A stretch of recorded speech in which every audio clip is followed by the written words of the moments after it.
Hello every one.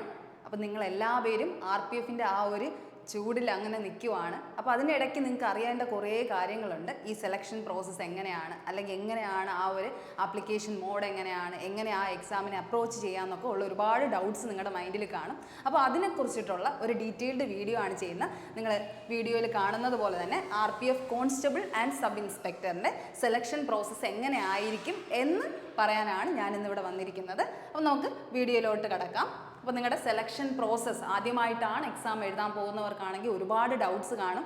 എങ്ങനെയാണ് അതിൻ്റെ ആ ഒരു മെത്തേഡ് വരുന്നതെന്ന്, അല്ലെങ്കിൽ ആ പ്രൊസീജിയേഴ്സ് എങ്ങനെയാണ് ഹാൻഡിൽ ചെയ്യേണ്ടതെന്നൊക്കെ അറിയാത്ത ഒരുപാട് പേരുണ്ട്. അവർക്ക് വേണ്ടിയാണ് ഈ വീഡിയോ ചെയ്യുന്നത്. മാത്രമല്ല, അറിയാമെന്നുള്ളവരാണെങ്കിൽ പോലും നിങ്ങൾക്ക് ഒരുപാട് ഡൗട്ട്സ് കാണും. അത് ഈ വീഡിയോയിലൂടെ നിങ്ങൾക്ക് ക്ലിയർ ആക്കാൻ പറ്റുമെന്ന് ഞാൻ വിശ്വസിക്കുന്നു.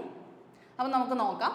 അപ്പോൾ ഇതെന്ന് പറഞ്ഞാൽ സ്റ്റേജ് ബേസ് ആയിട്ടാണ് നമ്മുടെ എക്സാംസ് വരുന്നത്. റെയിൽവേയുടെ എക്സാംസ് ആയിക്കോട്ടെ, SSCയുടെ എക്സാംസ് ആയിക്കോട്ടെ, ഒരുപാട് സ്റ്റേജ് ബേസ്ഡ് ആയിട്ടാണ് വരുന്നത്. അപ്പോൾ ആദ്യത്തെ സ്റ്റേജ് തന്നെ നിങ്ങൾക്ക് കാണാൻ പറ്റുന്നുണ്ടായിരിക്കും.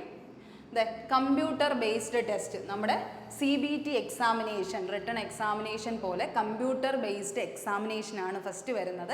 നമ്മൾ ചെന്ന് എഴുതുന്ന കമ്പ്യൂട്ടർ സെൻറ്ററിൽ നമുക്ക് സെൻറ്റർ അലോട്ട് ചെയ്ത് കിട്ടുമ്പോൾ നമ്മൾ പോയി എഴുതുന്ന ആ എക്സാമിനെയാണ് ഫസ്റ്റ് സ്റ്റേജായിട്ട് നമ്മൾ കണക്കാക്കുന്നത്.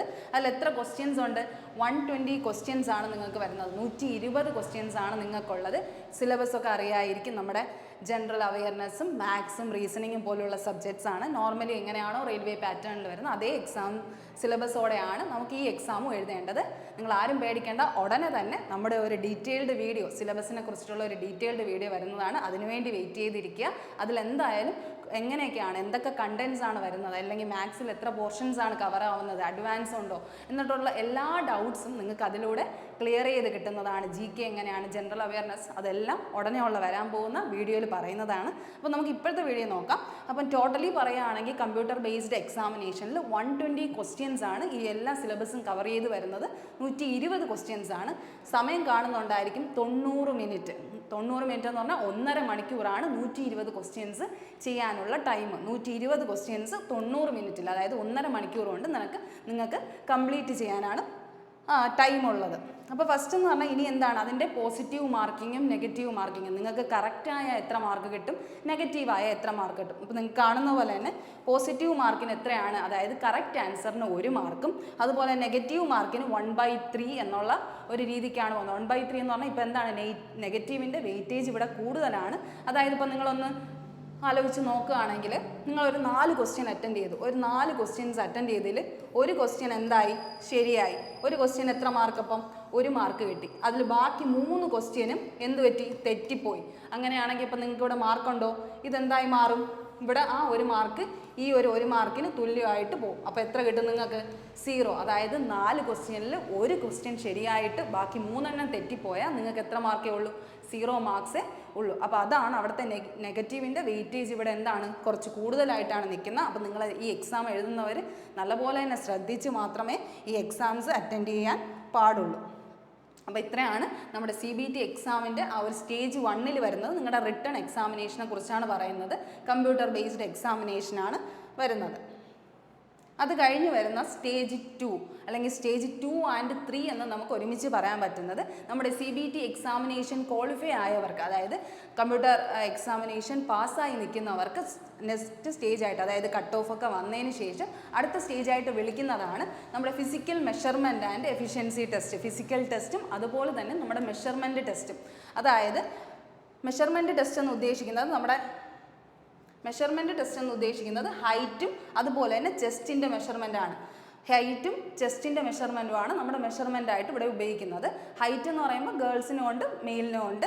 അതേസമയം അതായത് വിമൺ ആൻഡ് മെയിൽ കാറ്റഗറിക്കും ഉണ്ട്. ചെസ്റ്റ് എന്തിനു മാത്രമേ ഉള്ളൂ? മെയിൽ കാറ്റഗറിക്ക് മാത്രമേ ഉള്ളൂ. ചെസ്റ്റ് എക്സ്പാൻഷൻ ആൻഡ് കോൺട്രാക്ഷൻ എന്നുള്ള രീതിയിൽ ചെസ്റ്റിൻ്റെ മെഷർമെൻറ്റ്സും, അതുപോലെ തന്നെ ഹൈറ്റ് എന്ന് പറയുന്നത് ഇവിടെ എന്താണ്, കാറ്റഗറി ബേസ് ആയിട്ടുള്ള ഒരു ഹൈറ്റാണ്. അല്ലാണ്ട് ഒരു ഫിക്സഡ് ഹൈറ്റ് പറഞ്ഞിട്ടില്ല. കാറ്റഗറി നിങ്ങളുടെ കാസ്റ്റിൻ്റെ ആ ഒരു സ്പെസിഫിക്കേഷൻ വച്ചിട്ടാണ് നിങ്ങൾക്ക് ഇവിടെ എന്ത് ചെയ്യുന്നത്, ഹൈറ്റ് മെഷർ ചെയ്യുന്നത്. അതുപോലെ തന്നെ വേറെ ഉള്ള പ്രൊസീജിയേഴ്സ് എന്താണെന്ന് ചോദിച്ചാൽ ഫിസിക്കൽ ടെസ്റ്റിൻ്റെ പ്രൊസീജിയേഴ്സ് എന്തുണ്ട്? റണ്ണിങ് ഉണ്ട്, അതുപോലെ ലോങ് ജമ്പ് ഉണ്ട്, ഹൈ ജമ്പ് ഉണ്ട്. ഈ 3 പ്രൊസീജിയേഴ്സും ആർക്കുണ്ട്? മെയിൽ കാറ്റഗറിക്കും ഉണ്ട്, ഫീമെയിൽ കാറ്റഗറിക്കും ഇത് പറയുന്നുണ്ട്. അപ്പോൾ ഇത്രയാണ് നമ്മുടെ physical efficiency and measurement test. അതിലെങ്ങനെയാണ് ആ ഒരു ഡീറ്റെയിൽഡ് ആയിട്ടുള്ള കാര്യങ്ങൾ എങ്ങനെയാണെന്ന് നമുക്ക് നോക്കാം. എങ്ങനെയാണ് ആ ഒരു റണ്ണിങ് പാറ്റേൺ എത്ര ടൈം കൊണ്ട് ഓടണം എന്നുള്ള കാര്യമാണ് പറയുന്നത്. അപ്പോൾ ഇവിടെ PET എന്ന് പറയുന്നത് physical efficiency test for constable. നമുക്കറിയാം കോൺസ്റ്റബിൾ സബ് ഇൻസ്പെക്ടർ പോസ്റ്റിലേക്കാണ് ഇപ്പോൾ എന്ത് ചെയ്യുന്നത് വിളിച്ചിരിക്കുന്നത്. അതിൽ കോൺസ്റ്റബിളിനാണെങ്കിൽ എന്താണ് നിങ്ങൾ കുറച്ചും കൂടെ എഫേർട്ട് ഇട്ട് ചെയ്യേണ്ട കാര്യങ്ങളാണ്. നമ്മുടെ ഹൈ ജമ്പിന് എത്രയാണ് വരുന്നത് നോക്ക്. ഹൈ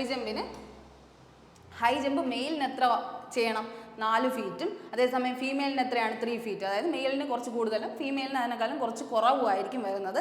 ലോങ് ജമ്പ് എടുത്ത് നോക്കിയാലും നിങ്ങൾക്കറിയാം 14 ഫീറ്റ് ചാടണം, അതേസമയം ഫീമെയിലിന് 9 ഫീറ്റ് മാത്രം ചാടിയാൽ മതി. അതുപോലെ തന്നെ റണ്ണിങ് എത്ര സമയം കൊണ്ടാണ് 1600 മീറ്റർ 5 മിനിറ്റ് 45 സെക്കൻഡ് കൊണ്ടാണ് മെയിൽ, അതായത് ആണുങ്ങൾ പുരുഷന്മാർ ഓടിയെടുക്കേണ്ടത്. അതേസമയം ഫീമെയിലിനാണെങ്കിൽ 800 മീറ്റേഴ്സാണ് എത്ര മിനിറ്റ് കൊണ്ട് 3 മിനിറ്റ് 40 സെക്കൻഡ് കൊണ്ട് ഓടിയെടുക്കേണ്ടത്. ഇത് എവിടത്തെയാണ് കോൺസ്റ്റബിളിൻ്റെ കാര്യം വെച്ചിട്ടാണ് ഈ പോസ്റ്റിംഗ് ഈ ഒരു പാറ്റേൺ പറയുന്നത്. ഇതുപോലെ നമ്മുടെ ഏതിനും ഉണ്ട് നമ്മുടെ. അപ്പോൾ നിങ്ങൾക്ക് പോസ്റ്റ് ചെയ്യുന്നവർക്ക് പോസ്റ്റ് ചെയ്ത് നോക്കാം എത്രയാണ് മെയിലിൻ്റെയും ഫീമെയിലിൻ്റെ കാറ്റഗറി എന്ന് നോക്കാം. അപ്പോൾ അത് കഴിഞ്ഞിട്ട് നമുക്ക് വേണ്ടത് സബ് ഇൻസ്പെക്ടറിൻ്റെ പോസ്റ്റാണ്. സബ് ഇൻസ്പെക്ടറിനാണെങ്കിൽ ഇതെന്താണ് മെഷർമെൻറ്റ്സ് കുറച്ചും കൂടെ കുറവായിരിക്കും. അതേസമയം കോൺസ്റ്റബിളിനെ വെച്ച് നോക്കുകയാണെങ്കിൽ നമുക്ക് സബ് ഇൻസ്പെക്ടർ കുറച്ചും കൂടെ റാങ്ക്ഡ് പോസ്റ്റ് ആയതുകൊണ്ട് തന്നെ അവർക്ക് എന്താണ് ഒരല്പം വ്യത്യാസം മാത്രമേ വരുന്നുള്ളൂ അവിടെ.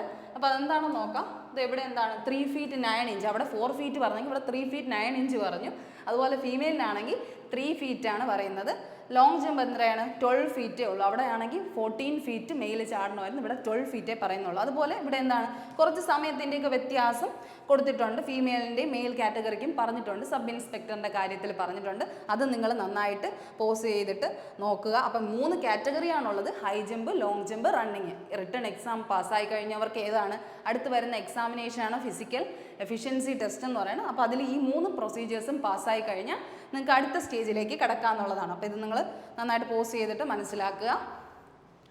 അപ്പോൾ അടുത്തിനി നമുക്ക് വരുന്നതെന്ന് പറഞ്ഞാൽ അടുത്തിനി വരുന്നത് സ്റ്റേജ് 4 ആണ്. അതായത് ലാസ്റ്റ് സ്റ്റേജ് നമ്മുടെ ഈ എഫിഷ്യൻസി ടെസ്റ്റും മെഷർമെൻറ്റ് ടെസ്റ്റും അതുപോലെ തന്നെ CBT എക്സാമിനേഷനും എല്ലാം പാസ്സായി കഴിഞ്ഞാൽ നിങ്ങൾക്ക് എന്താണ് ജോലി കയ്യിൽ കിട്ടിയെന്ന് പറഞ്ഞ പോലെ നമുക്ക് വിശ്വസിക്കാൻ പറ്റത്തില്ല. കാരണം എന്താ, ഡോക്യുമെൻ്റ് വെരിഫിക്കേഷൻ, നമ്മൾ കൊടുത്ത പ്രൂഫ് എല്ലാം കറക്റ്റ് ആണോ എന്നുള്ള കാര്യവും കൂടെ ചെക്ക് ചെയ്യണം അവർക്ക്. അതും കൂടെ കിട്ടിക്കഴിഞ്ഞാലേ നമുക്ക് എന്താവുള്ളൂ ഒരു സെൻട്രൽ ഗവൺമെൻറ് ഉദ്യോഗസ്ഥയാവാൻ പറ്റുന്നുള്ളത് അപ്പം മാത്രമേ പറ്റത്തുള്ളൂ. അപ്പോൾ സ്റ്റേജ് 4ലാണ് ഡോക്യുമെൻ്റ് വെരിഫിക്കേഷൻ വരുന്നത്. സ്റ്റേജ് 4ലാണ് ഡോക്യുമെൻ്റ് വെരിഫിക്കേഷൻ വരുന്നത്.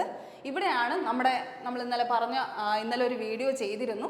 അതിൻ്റെ വീഡിയോയുടെ കണ്ടന്റ് നിങ്ങൾക്ക് അറിയാമായിരിക്കും, കണ്ടവർക്കറിയാം. കാസ്റ്റിൻ്റെ സർട്ടിഫിക്കറ്റിനെ കുറിച്ചുള്ള ഒരു ഫോർമാറ്റാണ്. റെയിൽവേ ഒരു ഫോർമാറ്റ് ഇറക്കിയിട്ടുണ്ട്. ആ കാസ്റ്റ് സർട്ടിഫിക്കറ്റിൻ്റെ ഫോർമാറ്റിലായിരിക്കണം നിങ്ങളുടെ കയ്യിൽ OBC NCL സർട്ടിഫിക്കറ്റും SC/STയുടെ സർട്ടിഫിക്കറ്റും വേണ്ടത്. അതിൻ്റെ ഒരു ഡീറ്റെയിൽഡ് വീഡിയോ ചെയ്തിരുന്നു.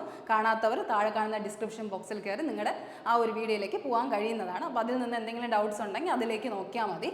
അപ്പോൾ ഇവിടെ വേണ്ടതാണ് ഈ ഡോക്യുമെൻ്റ് വെരിഫിക്കേഷൻ ടൈമിലാണ് അവർ നിങ്ങളുടെ കാസ്റ്റ് സർട്ടിഫിക്കറ്റ് പോലുള്ള രേഖകളൊക്കെ ഡോക്യുമെൻറ്റ്സ് എല്ലാം വെരിഫൈ ചെയ്യുന്നത്. അപ്പോൾ നിങ്ങളെല്ലാം സബ്മിറ്റ് ചെയ്യേണ്ടത് എന്താണ്, നിങ്ങളുടെ കയ്യിൽ ഇതുണ്ടെങ്കിൽ മാത്രമേ അവരെന്ത് ചെയ്യത്തുള്ളൂ, ഇത് നിങ്ങൾക്ക് ക്വാളിഫൈ ആവാൻ പറ്റത്തുള്ളൂ. അല്ലാതെ നിങ്ങൾ എന്തെങ്കിലും ഇപ്പോൾ കള്ളത്തനം കാണിച്ചിട്ട് പിന്നെ ചെയ്ത് കഴിഞ്ഞാൽ ഒന്നും ചെയ്യാൻ പറ്റില്ല. നമ്മൾ ഇത്രയും ക്വാളിഫൈ ആയതിനു ശേഷം നമുക്ക് എന്ത് ചെയ്യില്ല, ജോലി കിട്ടാതെ അവസ്ഥ ഉണ്ടാക്കരുത് നിങ്ങളാരും. അപ്പോൾ അതെല്ലാം നിങ്ങൾ മനസ്സിലാക്കി വേണം മുന്നോട്ട് പോകാൻ വേണ്ടി. അപ്പോൾ ഇത്രയും സ്റ്റേജും കഴിഞ്ഞാലേ നിങ്ങളൊരു സെൻട്രൽ ഗവൺമെൻറ് ഉദ്യോഗസ്ഥ എന്ന് പറയാൻ പറ്റത്തുള്ളൂ. അപ്പോൾ അത് കഴിഞ്ഞപ്പം നിങ്ങൾ ഇത്രയും പ്രിപ്പറേഷൻസൊക്കെ ചെയ്യുന്നവരാണെങ്കിൽ ഉറപ്പായിട്ടും ദിശ നിങ്ങളെ സഹായിക്കാൻ വേണ്ടിയായിട്ടുണ്ട്. അതിനുവേണ്ടി നമ്മളിപ്പോൾ തന്നെ ക്ലാസ്സസ് സ്റ്റാർട്ടായിട്ടുണ്ട്. ഓഫ്ലൈൻ ബാച്ചസ് ആയാലും ഓൺലൈൻ ബാച്ചസിലും അതുപോലെ തന്നെ യൂട്യൂബിലും ക്ലാസ്സസ് പ്രൊവൈഡ് ചെയ്യുന്നുണ്ട്. നമ്മുടെ വാട്സപ്പ് ഗ്രൂപ്പും എന്താണ് ആക്റ്റീവായിട്ട് റൺ ആവുകയാണ്. നമ്മുടെ 2 ഗ്രൂപ്പ് ഓൾറെഡി അവൈലബിൾ ആയിട്ടുണ്ട്. ഇപ്പോൾ 3ാമത്തെ ഗ്രൂപ്പിൻ്റെ ലിങ്ക് താഴത്തെ ഡിസ്ക്രിപ്ഷൻ ബോക്സിൽ ഷെയർ ചെയ്തിട്ടുണ്ട്. നിങ്ങൾക്ക് വേണമെങ്കിൽ അതിൽ പങ്കെടുത്ത് നിങ്ങൾക്ക് ഉറപ്പായിട്ടും അതിലെന്താണ് കണ്ടൻസും ഒരുപാട് കാര്യങ്ങൾക്ക് നിങ്ങൾക്ക് ഷെയറായി കിട്ടുന്നതാണ്. പഠിക്കാൻ സമയമുള്ളവരെല്ലാം അതിൽ ജോയിൻ ആവുക. അതുപോലെ തന്നെ നിങ്ങൾക്ക് പഠിക്കണം, ഇനിയും നിങ്ങൾക്ക് എന്ത് ചെയ്യണം, ഒരു ജോലി വേണമെന്നുള്ള അത്രയും അത്യാവശ്യമുള്ളവർ ഉറപ്പായിട്ട് ഓഫ്ലൈൻ ബ്രാഞ്ചസിൽ തന്നെ വന്ന് പഠിക്കാൻ നോക്കുക. നമ്മുടെ കാലിക്കറ്റ് ബ്രാഞ്ചിലും അതുപോലെ തന്നെ ട്രിവാൻഡ്രം ബ്രാഞ്ചിലും നമ്മുടെ എല്ലാ ബ്രാഞ്ചസിലും ട്രിവാൻഡ്രം, കാലിക്കറ്റ്, കൊട്ടാരക്കര ആൻഡ് കൊല്ലം ബ്രാഞ്ചസിൽ അവൈലബിൾ ആണ്. നിങ്ങൾക്ക് ഡീറ്റെയിൽസ് കൂടുതൽ വേണമെങ്കിൽ കാണുന്ന നമ്പേഴ്സിലേക്ക് വിളിച്ച് നിങ്ങൾക്ക് ചോദിക്കാവുന്നതാണ്. മാത്രമല്ല ഓൺലൈൻ ബാച്ചസും പ്രൊവൈഡബിൾ ആണ്. കാണുന്നുണ്ടായിരിക്കും. ഓൺലൈൻ ബാച്ചസിലേക്കും നിങ്ങൾക്ക് എൻക്വയറീസ് ഉണ്ടെങ്കിൽ നിങ്ങൾക്ക് വിളിച്ച് ചോദിക്കാവുന്നതാണ്. അപ്പോൾ നിങ്ങൾക്ക് ഒട്ടും മടിച്ച് നിൽക്കരുത്. RPFനുള്ള ടൈമാണ്. നിങ്ങൾ അതുകൊണ്ട് ഒട്ടും പ്രതീക്ഷകൾ വിടാതെ ഉടനെ തന്നെ പഠിച്ചു തുടങ്ങുക, ഫിസിക്കലിന് പോയി തുടങ്ങുക. അപ്പോൾ അതിനു വേണ്ടി എല്ലാ ഹെൽപ്പും ദിശ കൂടെ നിന്ന് ചെയ്യുന്നതാണ്. അതുകൊണ്ട് ഉറപ്പായിട്ടും നിങ്ങളും അതിനനുസരിച്ച് സഹകരിക്കുക. Thank you.